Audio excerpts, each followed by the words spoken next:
Teman-teman sekalian yang dirahmati Allah Subhanahu wa taala, yang semoga selalu dijaga hatinya oleh Allah Subhanahu wa taala agar selalu thiqah billah, agar selalu percaya dan yakin kepada Allah Subhanahu wa taala. Karena kelemahan kita itu berawal saat kita mulai meragukan Allah. Dalam segala dinamika hidup, kita selalu butuh Allah. Kita butuh Allah ketika Allah kasih kita ujian. Bahkan tetap kita butuh Allah ketika Allah kasih kita nikmat. Kalau kita butuh Allah saat diuji, agar kesabaran kita terjaga. Karena orang yang tidak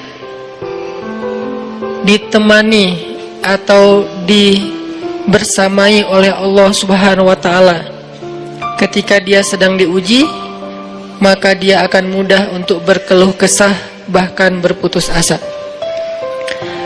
Kebersamaan Allah kepada dia saat dia diuji itu adalah Allah Subhanahu wa taala menghibur hatinya. Allah Subhanahu wa taala menenangkan hatinya. Allah Subhanahu wa taala menghidupkan hatinya dengan nikmat iman. Ala bidzikrillahi tatmainnul qulub. Innamal mu'minun idza dzukirallah wajilat qulubuhum. Bukankah dengan mengingat Allah hati menjadi tenang? Dan orang yang beriman apabila diingatkan dengan nama Allah, disebut nama Allah, maka hatinya akan bergetar. Ini bentuk Allah membersamai hambanya ketika dia dalam keadaan diuji.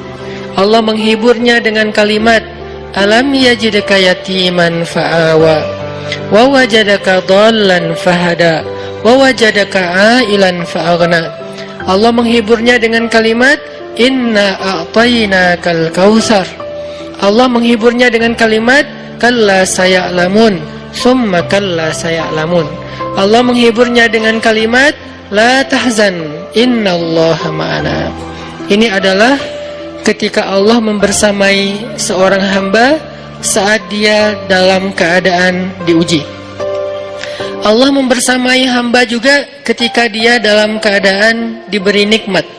Karena tanpa itu, maka seseorang akan jatuh justru kepada dosa-dosa karena dia mendapatkan banyak kenikmatan hidup. Kalau Allah Subhanahu wa taala tidak menjaga dia saat dia diberi nikmat, maka nikmat itu justru menjadi jalan bagi dia untuk terjerumus kepada banyak dosa. Justru nikmat itulah yang menjadi penghalang bagi dia untuk mengingat Allah. Karena dia sibuk menikmati hidupnya, akhirnya dia terhalang dari mengingat Allah tepat waktu.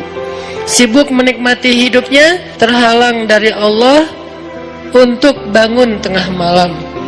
Karena dia tidurnya larut. Kenapa tidur larut? Karena terlalu banyak yang harus dia nikmati sebelum tidur.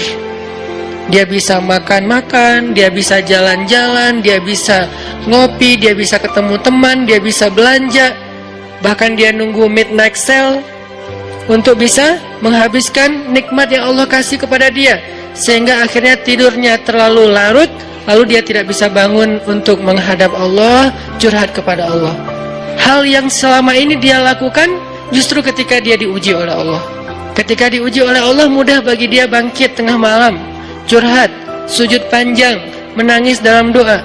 Ketika Allah kasih nikmat, curhatnya hilang, malamnya lelap, sampai bahkan subuhnya juga kelewat. Ini kalau Allah nggak membersamai seorang hamba ketika dia diberi nikmat.